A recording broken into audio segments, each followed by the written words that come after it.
Welcome to the Legacy Driven Marriages Podcast, episode number 37. Yeah, you heard it right, 37. We are fired up today, ready to knock this out the park, get in the marriage arena, and give you guys some tangible tips, have some fun and candid conversations, all about strengthening our relationships.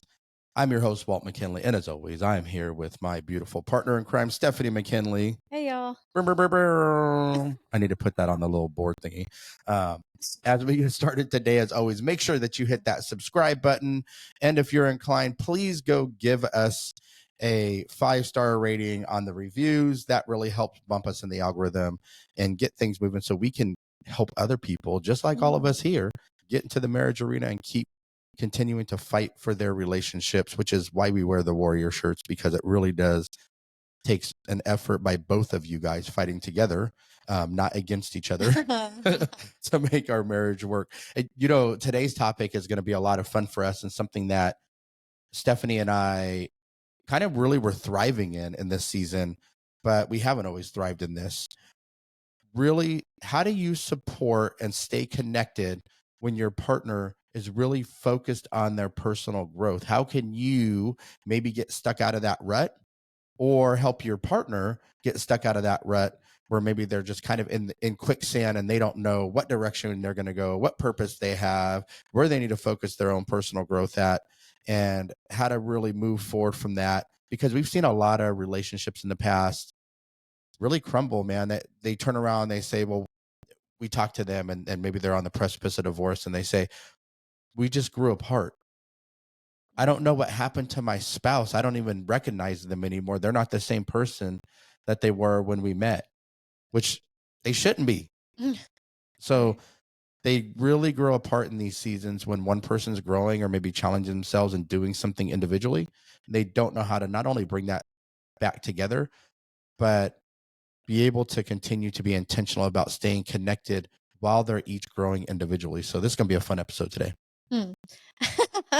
Yeah, you guys, it's like he said, we've had times where we're really good at this and we've had times where we weren't so good at it, and it definitely affected our relationship. And I just think of so many couples when we talk about this topic of how do you have support your spouse having personal growth and still growing together as a couple, because I think this does affect a lot of relationships, and we've seen a lot of relationships fall apart because they didn't find a way to do this. So we feel like this is a really important topic to really strengthening relationships, because let's be honest, everybody wants to be supported in whatever they're doing, and it's also very hard to have feelings of jealousy or feeling left out when someone else is succeeding and you're not. And those are the types of things that we fall into in this category, where one of you is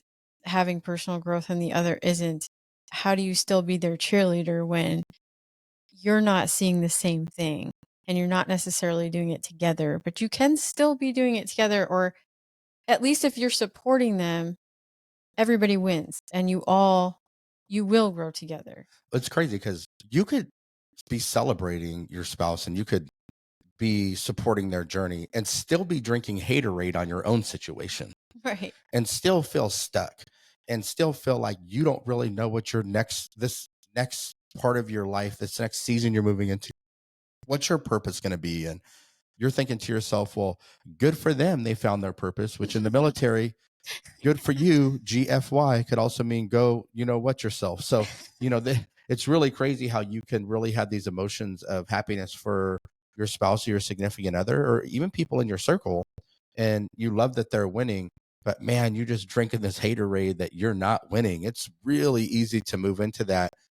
And it's a lot harder to look at yourself and say, why am I not winning? And why am I drinking this haterade? And how do I move forward from this in a way that helps me really max out my potential? Because when we're seeing other people winning and we're not, it's because we feel like we're not, and we're drinking that haterade. We're living at a fraction of who we're meant to be. We're living at a partial potential. This breeds comparison. Like, ooh, yeah, you tend to. This is where comparison starts happening, and you'll, start thinking negative things, and you'll, be like, why am I not succeeding and they are? And you can fall into that trap very easily and get very negative instead of actually cheering on your significant other and being happy for them.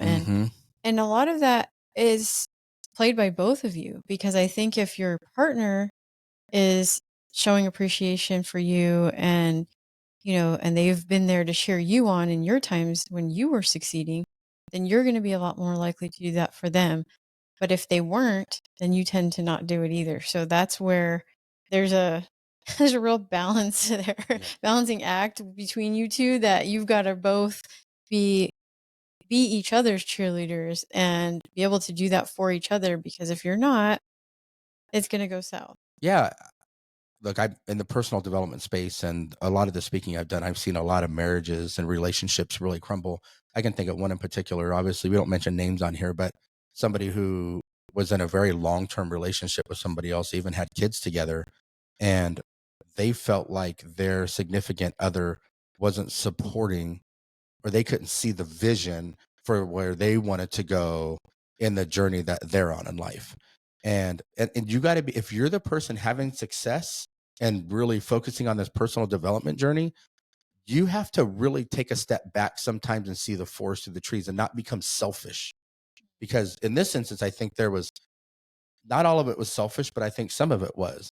And their partner, or making it only about yourself. Yeah, right. And not including your partner. And their partner was pretty happy with the way things were. Not that they didn't want things to improve, but the vision for where they both wanted to go really didn't align. And so they end up splitting up. I mean, it's a long-term relationship. They got kids involved. They're causing trauma on kids.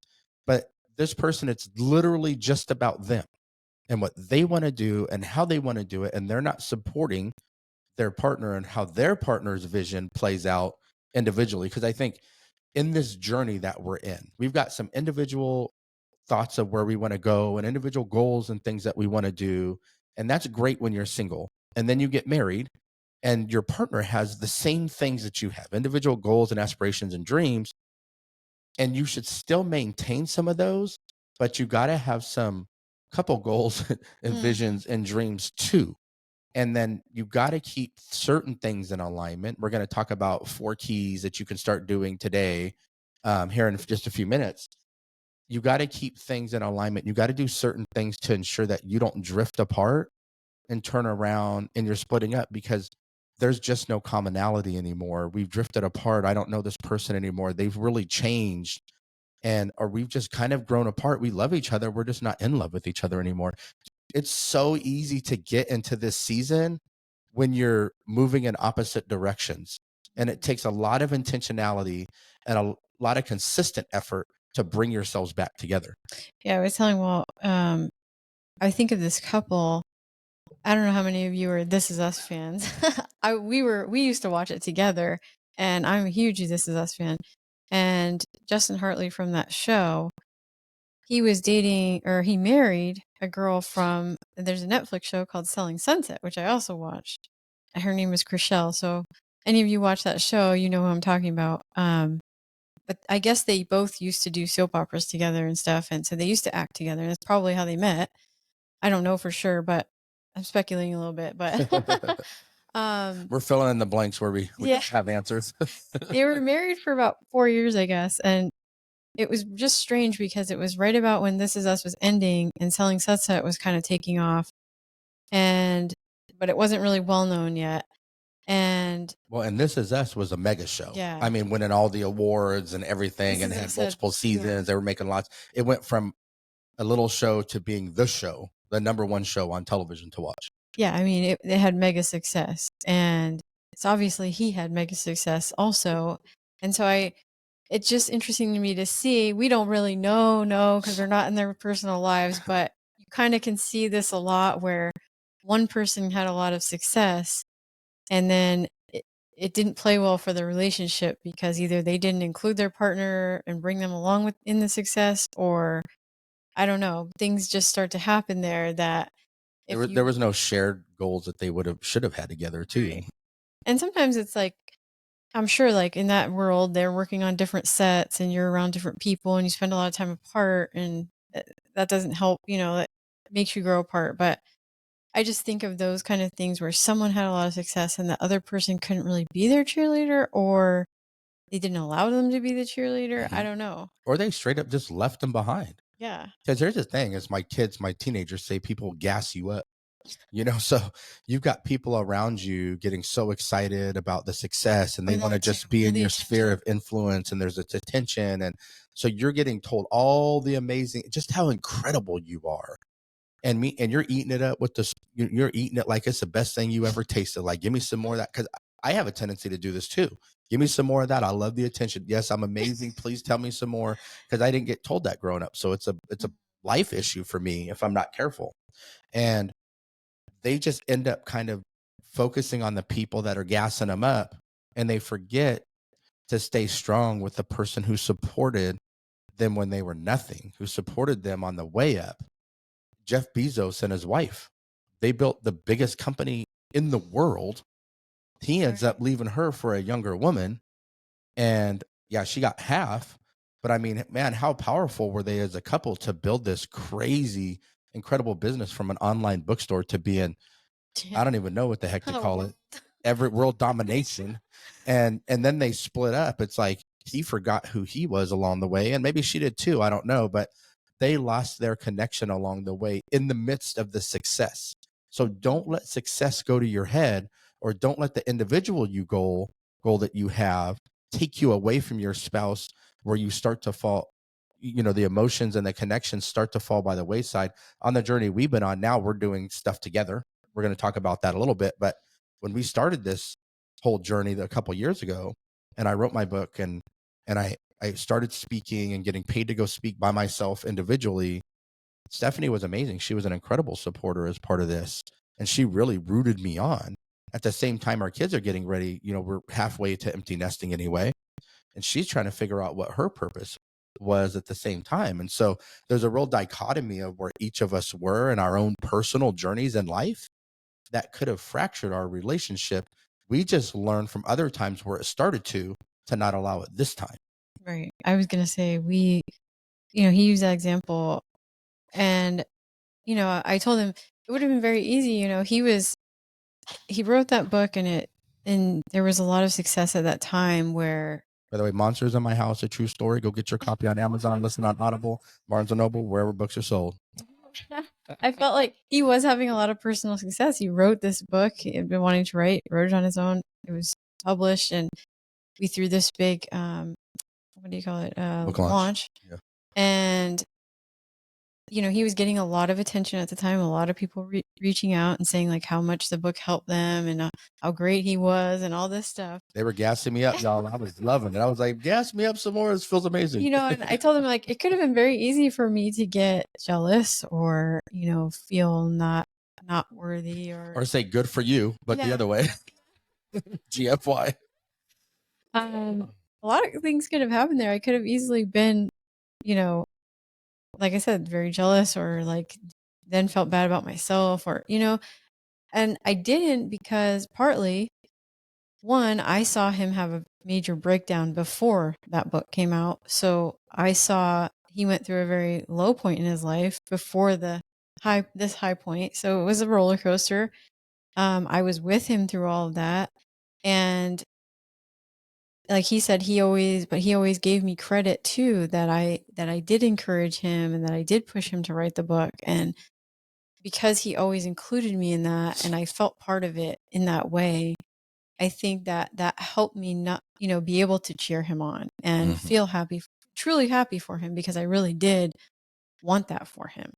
But I think it takes both people to, it's not like he said, I think the selfish piece of that is where it can really take a turn. If you become very selfish about it, then you will end up alone, because you're not sharing that success with your partner. And it's like a tango dance. You know what I mean? Like they're like forceful in their movements, and they're swinging each other around, and all these things are happening. And man, if one person missteps in that, they both would fall down. Right. Literally, they both would fall down.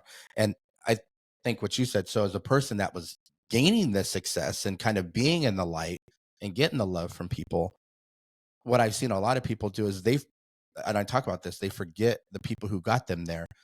But without Stephanie's support, I wouldn't have left corporate America. I didn't even really want to write a book initially. She's the one who was really trying to, for like a decade, getting me to write my memoir. And so none of that stuff would have happened with the book behind closed doors where people didn't get to see and the success wouldn't have been happening if she wouldn't have been such an amazing supporter of me. And so it was very important for me to know when I went on podcasts and I did some national television and 7 different morning news shows around the country.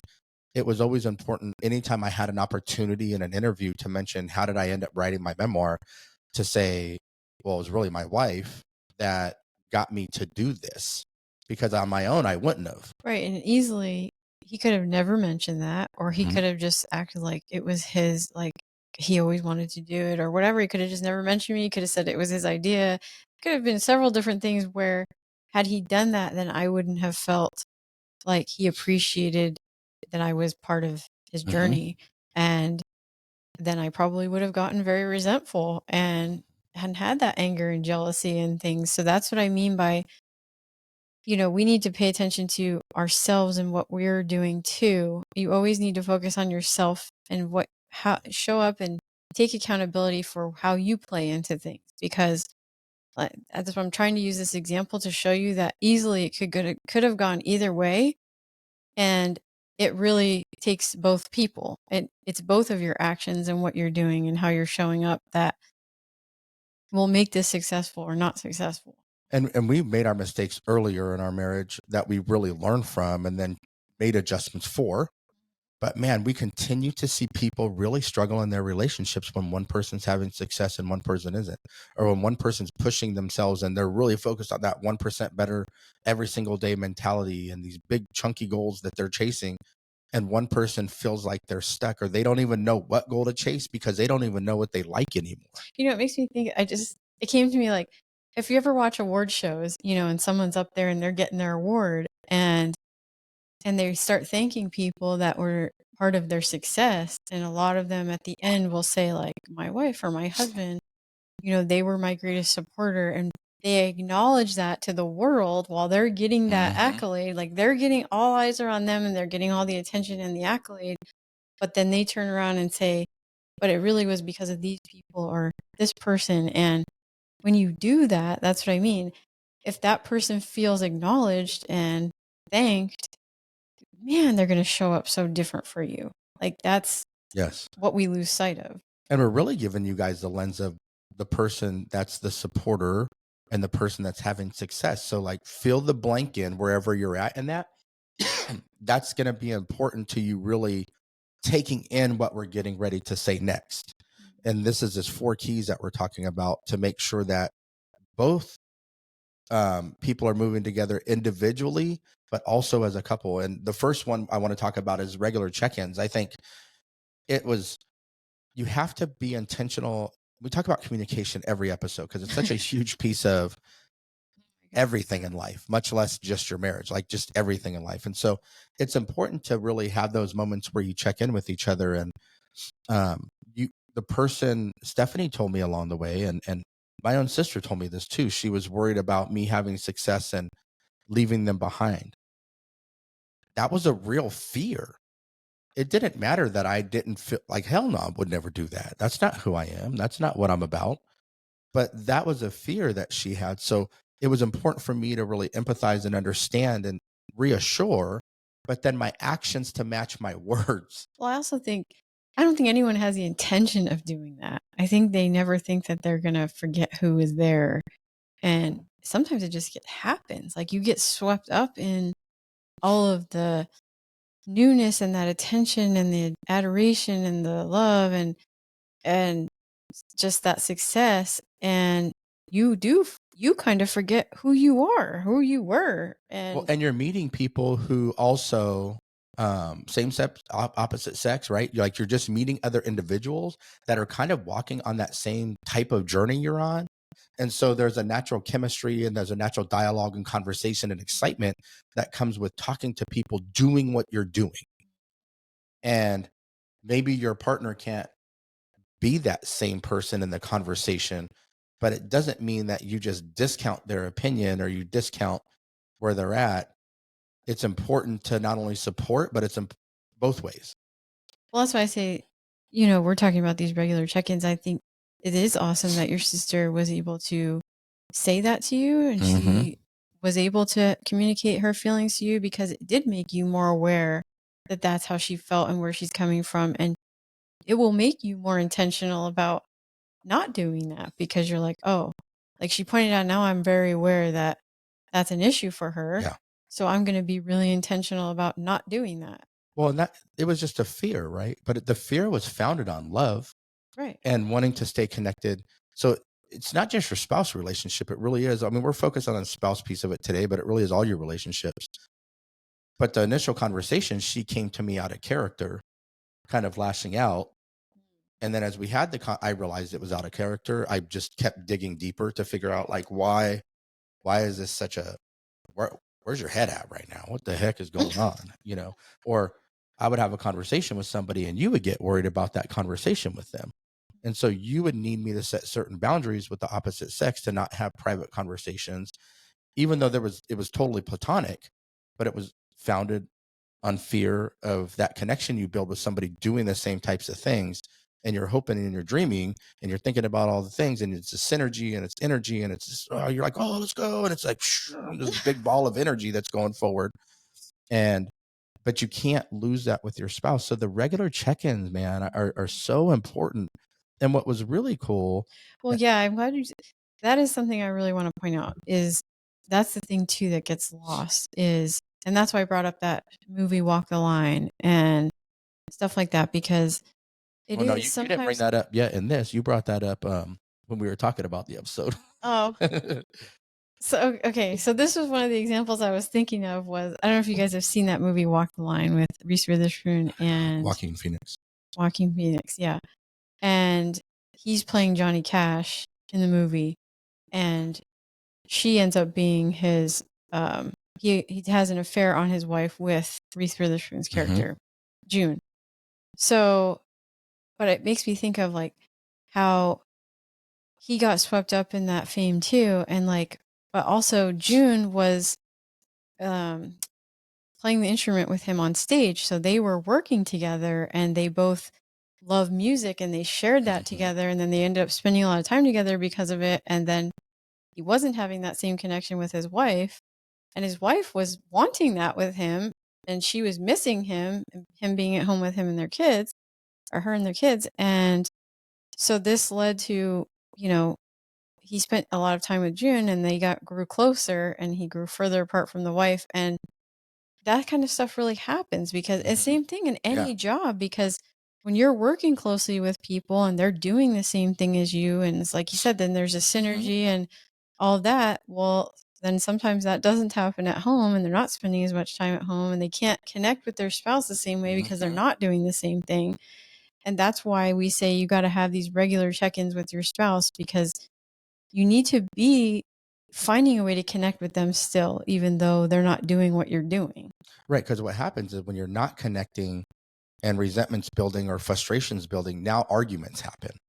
Now, arguments, a lot of times, I think having real conversations and candid conversations are amazing to move a relationship forward if you're both solution focused. But if you don't have those and arguments are happening, you repel each other and you keep stepping away for each other. And then that's why it's easy to like absorb that positive energy for somebody else, and you're getting from them what you're not getting in your relationship, and all of a sudden it's over. I mean, it's such a slippery slope. And I think in your marriage, sickness and in health, for better and for worse, like, damn it, you got to be there for each other no matter what. Regular check-ins, share your aspirations, your dreams, your fears, be vulnerable, turn the TV off, turn your phone off. Just find time to connect weekly. It's important to do that. That's why we say it often, because, if you're starting to feel that way, you can feel yourself starting to drift from your spouse. So there's a lot of tension coming between you. And like you said, you're taking steps away, not together. You're starting to feel that. You really got to talk to your spouse quickly. Start talking like, you got to have these conversations regularly and talk to them often, because if you don't voice that, they don't know. They The don't. worst thing you can not do gonna is be sweep it aware. under the rug. It's the worst freaking thing you can do. And I think when you're doing those regular check-ins and you're doing those things, it was really cool because Steph and I were doing this. I think unknowingly, I don't even know that we were like, hey, let's make sure we do our regular check-ins. Stephanie, hey, okay, what are you working on and what am I working on? But what was cool is Stephanie started getting into this next season where she's half empty nesting and half not now, right? We got one kid in college and one kid still at home. So she started thinking, what's my purpose now? What am I supposed to do? It's great. I get to support you. I love doing that. It makes me happy to see you having success too. Thank you for giving me some credits back too. What am I going to do though? And she started reading Napoleon Hill, Think and Grow Rich. And she started reading a Joel Osteen book. And so she started her own journey that led her to be on this podcast. And what was really cool, and this is number 2, is celebrate each other's wins. It was really cool when people started saying, reaching out to Steph. Man, when you said this and it just the way you said it hit me in a certain way, which is why I love that we do this together because we really do articulate different and it hits people different. It would have been really easy because I had been getting all the love for me to be like, man, what do you mean? You didn't like what I said? Dang, it's jacked up. And they were like, Stephanie, you should read books. You have such a smooth, your voice is so calming. Nobody ever told me my voice was calming. Right? So imagine if I started getting negative about that and then I can't celebrate her and I can't support her. For me, it was so cool because her being my biggest fan and biggest supporter for so many years now, I could really flip the script and I could support and celebrate her. And I'm like, that's so cool. And to see that, her, pick her chin up and stick her chest out and that sense of pride that she had in those moments. And for me to just become her biggest cheerleader. So if you're the one that's having a lot of success, find ways to become your spouse's biggest cheerleader, man. If you guys can cheer each other on and support each other, shit. I mean, you will become literally unstoppable. And you don't have to do a podcast to do it together. It could be whatever it is. But find ways to celebrate each other's wins and become your partner's biggest cheerleader. It doesn't matter if you don't see it as a win. If they do, it's your win for your family. Yeah, I have to say, another couple just came to my mind that a friend of ours recently, I just saw, it was her birthday the other day, and her husband put this beautiful post about her because she had this amazing weight loss journey. And Yeah, I she feel that's like lost what, over 140 140 pounds? pounds. Yeah. An incredible weight loss journey. And he made the most beautiful post about how she inspired him and the kids and like their whole family. And man, it's just so cool to see someone, when you support your spouse in that way. And she just, and she kind of was like, oh, I don't even know what to say, like tears, to respond. Like, what do you even say to that? And she like swelled up with pride for herself, which is so cool. But it was because her husband poured into her and was celebrating her in the moment. right. But he was with her on that whole journey because he saw the same thing. She had a very low point that is what, spurred this whole thing. And she had like a moment where she almost lost her life, and that made her get her, she changed her whole lifestyle because of it. And, but I'm sure she kind of included the husband and kids on that journey. And so, he was just really happy for her and celebrating that success. And it's so awesome to see. And that's what I'm saying. Like, when we support each other, like the things we can do when we're supported like that is just incredible. She lost over 140 pounds. I know. I So can't crazy. even, I mean, I'm just trying to lose 20. I was so excited when I lost 30 pounds. Like, I felt like a new person. So I can't even imagine what that's like. And it's just, uh, that's what we're talking about. But then like on the reverse, like I think of those couples from like the movies and whatever. And like how, like he said, we know another person where their marriage didn't make it because they weren't supporting each other. They weren't on the same page. They weren't cheering each other on. It becomes more selfish. And when you see those two dynamics, you're just like, man, I want to be over here. I want to be on the winning side. Yeah, I want to be on the celebration side. And what's cool is your kids see it too. They get to see mom and dad supporting each other. What a cool world would we live in if everybody just supported each other, if we weren't trying to one up each other and we were really just understanding that there's plenty of food at the table for everybody to eat, no matter what your endeavor is. And if we just really supported each other instead of beating each other up all the time and downing each other and talking about each other, and individually, we would start to feel so much better. And I think this is goes into the third thing now. So we did regular check-ins, celebrate wins. As me time matters. Personal growth is so important. Dude, I gotta tell you guys, you owe it to yourself to focus on personal development. Why would you want to live your life at a fraction of what you're capable of? Because you don't have the courage to get uncomfortable and not be good at something so that you can in turn later be amazing at the same thing. If you want to really max out your potential in life, which will help you be a better spouse and max out your marriage, which will help you be a better parent and max out your relationship with your kids and your friends. And I mean, it just goes on and on. It really does take you being personally accountable to focusing on your own personal development. You have to do the work. Get out of the damn quicksand you've been stuck in and the cycle of complaining and it's everybody's fault. And there's no real personal accountability, and do the damn work. Get uncomfortable to push yourself to the next level. Yeah, I think I think Walt and I have talked about this so many times. We've done a couple different episodes where we talk about how important your individual personal growth is. Mm-hmm. Because if you don't pour into yourself, you can't pour into anyone else. We both learned this the hard way. We are both the cautionary tale on this. Mm-hmm. We have on different occasions been where we didn't do enough for ourselves, and it led to, affecting our partner and our family because we couldn't show up for them because we didn't have anything left in the tank. So we can't stress this one enough. I mean, I know I got to a point, I talk about it often, where I was a new mom, and that was the hardest time for me because your children are so needy at that time, and you're you feel like you're giving everything to everyone else and you have nothing left for yourself. And but eventually that leads to, like, it led me into a depression, and then I wasn't showing up for anybody. And so Right. and Walt went through this too with this kind of happened to him with corporate America, where Everybody walking around on eggshells in the house around me. I'm frustrated. Now I feel guilty because I'm not even being a great husband and father. I'm trying to, but I'm being nothing to me.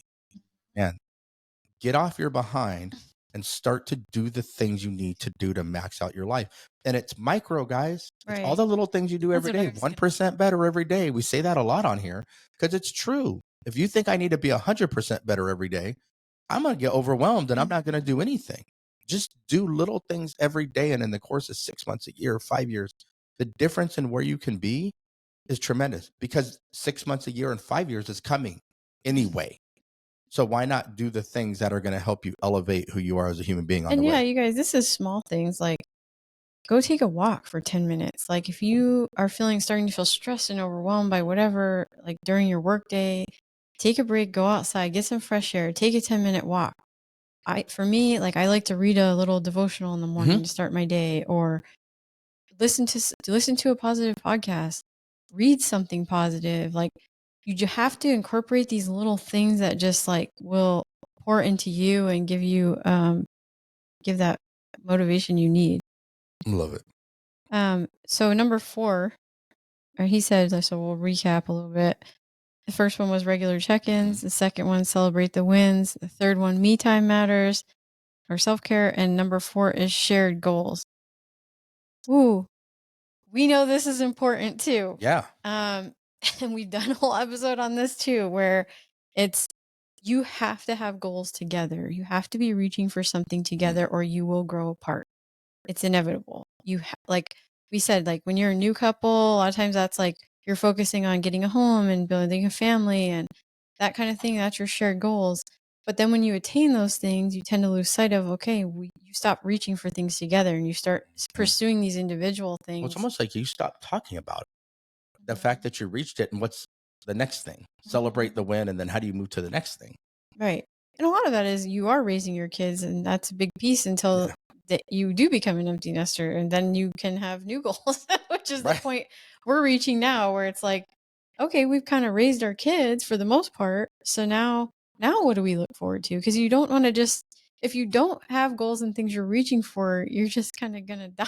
Like, I mean, really, Yeah. you don't, you know, If you're there's not progressing, you're regressing. yeah. And by the way, I think you got to have the individual goals too. But Steph gave a great example about those two actors. They both parallel were having success, assumingly because they didn't have any shared goals, right? So you got your individual goals, but you got to have shared goals where you're riding in the same car to some of those destinations that you're going to have along the way. It could be refurbishing something simple, something as simple as that, a new home improvement project. It could be learning how to go do the tango that we talked about earlier. It could be learning a new skill. It could be traveling to a destination together. It could be doing a podcast together, writing a book together. Whatever it is, figure out what the heck it is for your relationship. If you're doing your regular check-ins, you're going to find opportunities in your life to share some similar goals. And I don't mean goals that just revolve around the kids. Yeah. Find goals that revolve around you as a couple. We need Walt and Steph goals, and then we need couple goals. You see hashtag couple goals everywhere, right? And then you got family goals.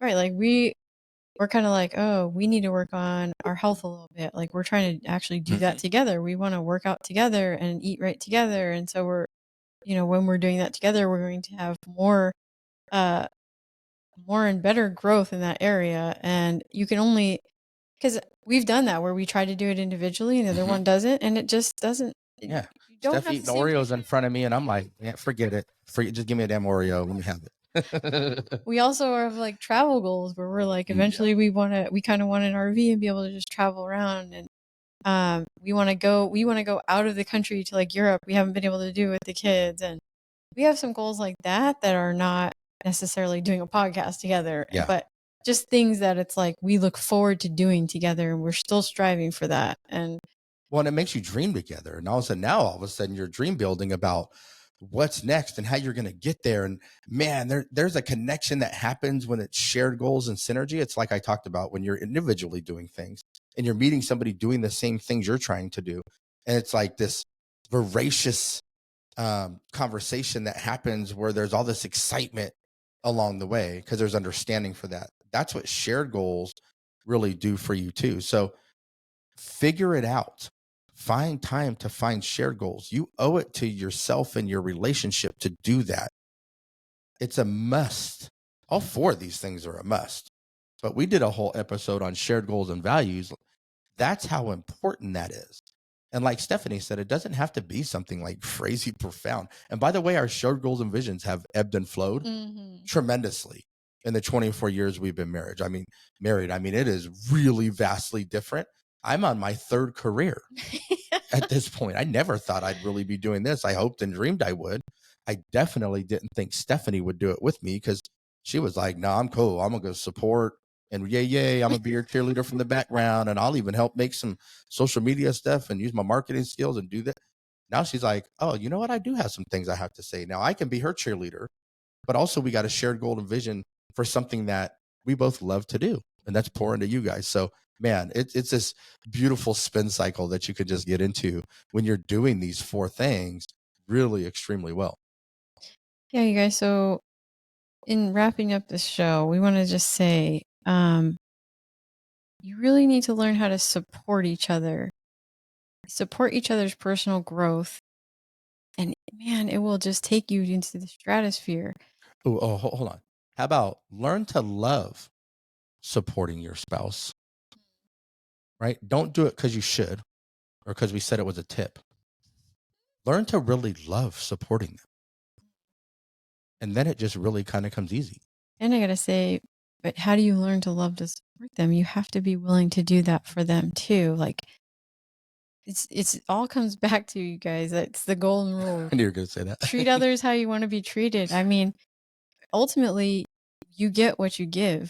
So if you're not giving that to your spouse, if you're not being the cheerleader for your spouse and you're not supporting their endeavors and everything they want to do, then you can't really expect that in return. So first look at yourself. Are you being that supporter for your spouse? Are you the one that's cheering them on when they have these accomplishments and truly being happy for them? And that's really what it comes down to, is you really should be looking at it like, I'm just happy for them. To see them happy makes me happy. That's how it should feel. But it does take intentionality. It does take you doing that for your spouse, and in turn, they will do that for you. Because I got to tell you, it feels awesome when someone else supports you in what you're doing, but it also feels awesome to support someone else. And you got to get in that kind of cycle where it's a positive cycle and you're supporting each other and you're being there for each other, because that's what it comes down to. We all want to have, we all should be striving for personal growth. We all want personal growth, but you have to be the one doing it too. And this is always comes back to, this is the biggest lesson we tell everybody is, stop focusing on your spouse, stop focusing on blaming them for the things that you don't have or they didn't do or all that. Don't get into the blame game. Look at yourself first. Are you being the cheerleader? And then if you are and they're not doing that, in return, then you need to really have some deep conversations about why that's happening. Why can't they be happy for you? There has to be a reason behind that. Mm-hmm. Have those uncomfortable conversations. Man, I love it. We're just gonna stop right there. That was dope. Good job, man. Booyah. And it's like in the Pinkalicious book we used to read to our kids every night. You get what you get, and you don't get upset. So give what you want to receive in return, but give it without expectation, because that's what would also make you feel good. And so, look, listen to this episode with your partner. I'm gonna say it at the end of everything. It's on my little thing, my cheat sheet in front of me now. Listen to this with your partner, because you can get super jacked up and super excited about this, and your partner's not going to feel the same way if they didn't listen to this together. Make time, go for a drive, listen to it when the kids go to bed, whatever it looks like in your relationship, to listen to this together with your partner and have the conversations that we need to have before you're desperate to have them. Hey, and if I'm just gonna say this, because if you tell them to listen to it and you just know that's not going to happen, then the next time you're in the car, just put it on. You're like, weird. This legacy driven marriages podcast just came on. No, don't touch it. We're just going to listen to it. Super weird. What's this episode about? And look, join the Legacy Driven Marriages Facebook group or Instagram page or TikTok at Legacy Driven Marriages. Get in the arena with other people willing to fight for their relationship, like you're on here fighting for yours right now, because you are who you hang around. And so the more you're around other people loving each other and digging into their relationships and trying to elevate their relationships, the more you're going to do the same thing. So look, guys, until the next time, keep fighting for your marriage, keep loving each other, and keep elevating your legacy. And see you next Tuesday.